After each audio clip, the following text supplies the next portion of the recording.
Bueno, el amor del camino cuando uno está haciendo una búsqueda paleontológica justamente es dar con el resultado que uno desea, un hallazgo. Y si es un hallazgo inédito, mucho mejor. Y si hablamos de hallazgos, en la Patagonia hallaron un reptil de 70 millones de años y lo han reconstruido digitalmente. Fue hallado en rocas de la formación Allen, en el yacimiento de Salitral Ojo de Agua, y es el lagarto terrestre más completo conocido por el Cretácico tardío. Estoy en contacto con Mauro Aranciaga Rolando, que es paleontólogo del CONICET, integrante de este proyecto. Mauro, ¿cómo va? Sebastián Shapiro te saluda aquí en Duplex en el EU2 de Bahía Blanca. Gracias por atenderme. ¿Qué tal, Sebastián? Un gusto para vos y para toda la audiencia. Un placer estar charlando con ustedes. ¿Cómo les va? Pero excelente, el placer es nuestro y aparte la felicidad que deben tener, ¿no? Porque después de tantas jornadas como hacen los paleontólogos, todos los días renovando una esperanza, siendo cuidadosos, siguiendo alguna pista, alguna corazonada o simplemente darse vuelta y decir, uy, mira acá, como ha pasado, y empiezan a excavar y se encuentran y se encuentran con la historia viva. ¿Nos contás cómo fue este hallazgo? Mira, el hallazgo en sí es un poco como vos decís, este placer a veces por que nosotros tenemos los paleontólogos por recorrer la Patagonia, buscando fósiles, en este caso fósiles muy antiguos que datan de la era de los dinosaurios, y justamente de la última parte, unos pocos millones de años antes de la caída del meteorito. A nosotros nos interesa ese momento para justamente evaluar cómo son los cambios o cómo fueron los cambios en ese cataclismo, ¿verdad?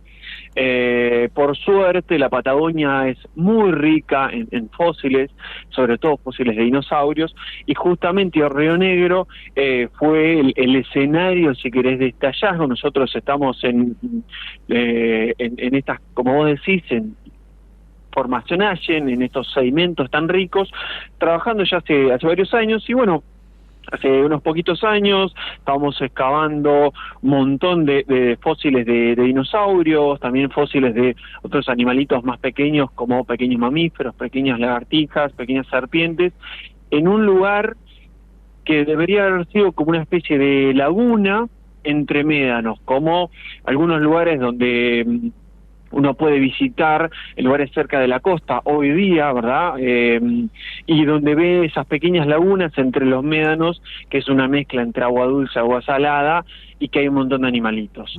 Ahí, excavando lo que eran esos sedimentos hace tanto tiempo, encontramos unos pequeñísimos huesos, que cuando los trajimos al museo, nos dimos cuenta que era una lagartija.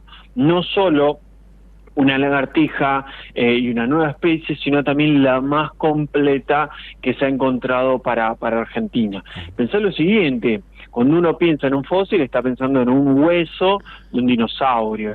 Los huesos de los dinosaurios son muy fáciles de preservar, ya que al ser tan grandes, el viento, la lluvia, la erosión no los afecta.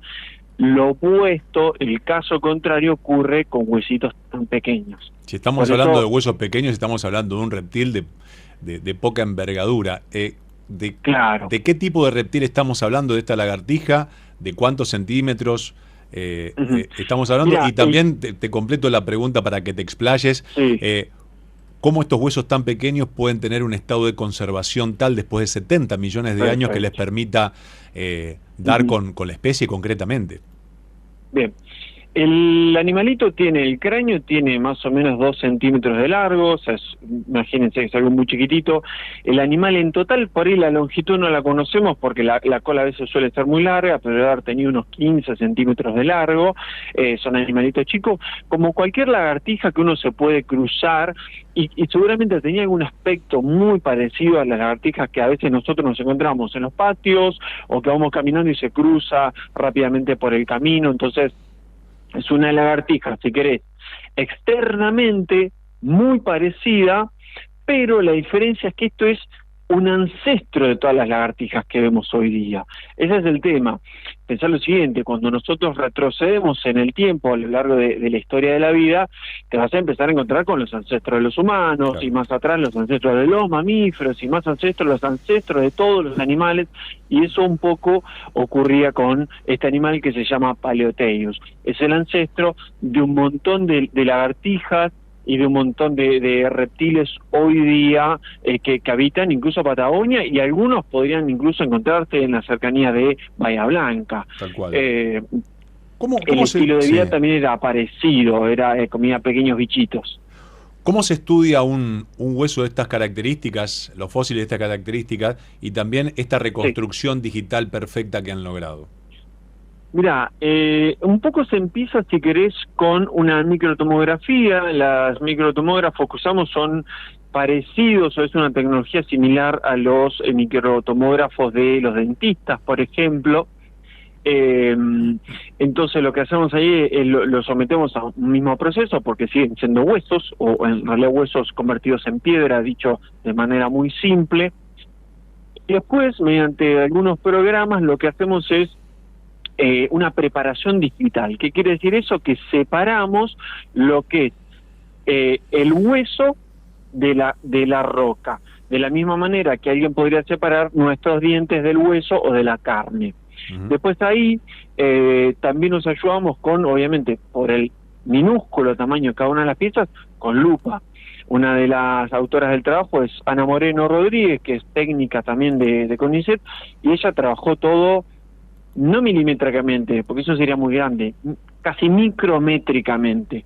Entonces es limpiando granos de roca, granos de arena de los fósiles o del hueso, separándolo, pegando las distintas partes, y en mi caso, por usando estos programas, procesando la tomografía, para justamente tener el fósil real y el fósil digital, por así decirlo. Y después la reconstrucción, lo que hicimos fue, obviamente, las partes faltantes, las hay porque el esqueleto no está entero, y lo que hicimos es usamos parientes. Pensá lo siguiente: si uno encuentra un león fósil, ¿qué usarías para completar el esqueleto? Un león actual. Claro. Entonces, lo que hicimos es agarrar a los parientes más parecidos, los parientes más cercanos, el primo hermano de este animal, y lo usamos para reconstruir las partes faltantes. Y eso siempre te da una idea un poco más general, y bueno, y también te ayuda como a visualizar muchas cosas del estudio. Y eso obviamente después lo volcamos en una reconstrucción 3D, que es lo que se está viendo hoy ya en los medios, para justamente completar el círculo de la ciencia. La ciencia siempre tiene que terminar en esto que está pasando ahora, que es volcar el conocimiento a la gente común. No tiene que quedar en un científico contándole a otro, sino un científico contándole a una persona, a un nene que le gusta la paleontología. Entonces también un poco nosotros tratamos de dar a conocer este hallazgo, que es muy importante a nivel científico, a nivel mundial. Se publicó en una de las revistas más importantes del mundo. Fue hecho por un montón de instituciones de Argentina e internacionales también, y bueno, creo que vale la pena, ¿verdad? Tal cual. ¿Cómo se llama científicamente el reptil? Se llama Paleotheius lacuvi. Paleotheius, obviamente el nombre se lo pusimos nosotros. Paleo significa antiguo, como paleontología. Theius viene de, Theius es una palabra en guaraní que significa lagarto, y después lacuvi es en mapudungún, en idioma mapuche, que significa abuelo, algo así como el antiguo abuelo de los lagartos. Sería abuelo lagarto, digamos. Acá les presentamos a abuelo lagarto. Exacto, el nono lagarto. Ahí está. Exactamente, y bueno, es uno de los tantos hallazgos que estamos haciendo hoy día en la provincia de Río Negro. Justamente esto, digamos, nosotros trabajamos muy hermanamente con la provincia de Río Negro. Nosotros estamos radicados en Capital Federal, en el Museo Argentino de Ciencias Naturales, pero trabajamos íntimamente con la provincia de Río Negro. Estos fósiles van a volver a Río Negro, van a ser expuestos en Río Negro, y el trabajo se hizo hermanamente con rionegrinos. Eso también es algo que nosotros tratamos de impulsar siempre, que no sea todo tan centralizado. Por suerte los rionegrinos no solo tienen la capacidad, sino también el interés para ayudarnos de manera muy protagónica en este hallazgo. Entonces también eso es algo que nos llena de orgullo, el hecho de poder trabajar con gente de la zona, para devolverles a ellos también y impulsar y seguir trabajando un poco más localmente. Así que en ese sentido me parece que es otra de las cosas lindas que nosotros como autores nos llevamos. Seguro. Felicitaciones, Mauro, por todo el trabajo, a ustedes y también a los integrantes del hallazgo allí en la provincia de Río Negro. Gracias por atendernos y por estos detalles que nos han ilustrado para seguir conociendo qué había en nuestro país hace 70 millones de años. Estaba papá, no, abuelo lagarto.